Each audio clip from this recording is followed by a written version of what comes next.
Terence McKenna on the Mystic Broadcast Network. Then the most powerful drug of the late 20th century is television and propaganda. And the way in which we consume propaganda is amazing. I mean, the most intelligent of us, the ones who hold ourselves most aloof, are probably junkies through and through when it comes to the media. And the media just makes you stupider and stupider and stupider. You become less able to formulate a creative response, less able to tell what is real and what is not, less able to empower yourself, and there's just more and more and more of it. The average American watches 6.5 hours of TV per day. Average. Imagine if a drug that you smoke or shoot or snort had been introduced into this country after World War II, and that now the average American was consuming 6.5 hours a day of this thing. I mean, you would have the fundamentalists foaming at the mouth. There would be riots in the street. It's that we define these things so oddly. We don't attempt to make sense. What I was trying to say this morning about the fact that we must change our minds. We must change our minds. Business as usual will lead to exacerbated conflict over resources and turf, and eventually thermonuclear catastrophe.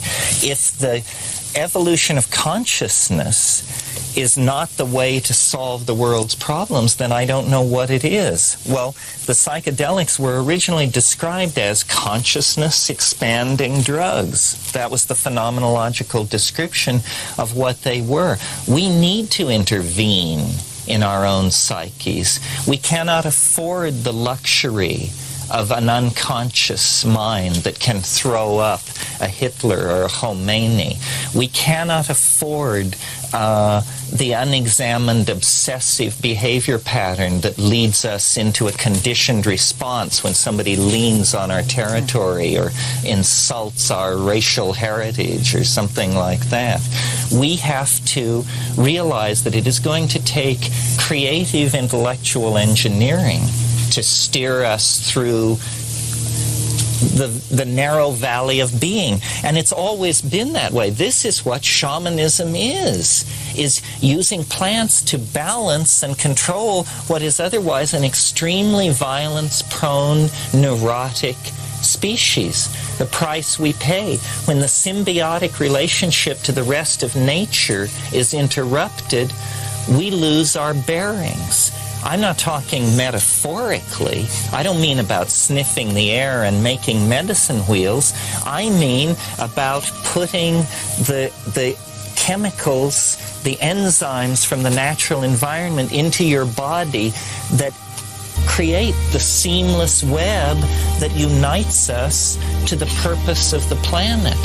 These psychedelic compounds are bearing information. They are pheromones from the body of Gaia that we, by imbibing, can then attune ourselves to the larger purposes of nature so that we then can fit ourselves into the picture. We have a purpose. It is to care for the planet, to nurture it and lead it forward, much the way bees do, much the way termites do. But we are conscious creatures. Our caring, our honey making, our architectonic activities operate on a different epistemic mode because we have somehow one foot in a higher dimension. This is the mystery of ourselves. That was Terence McKenna on the Mystic Broadcast Network.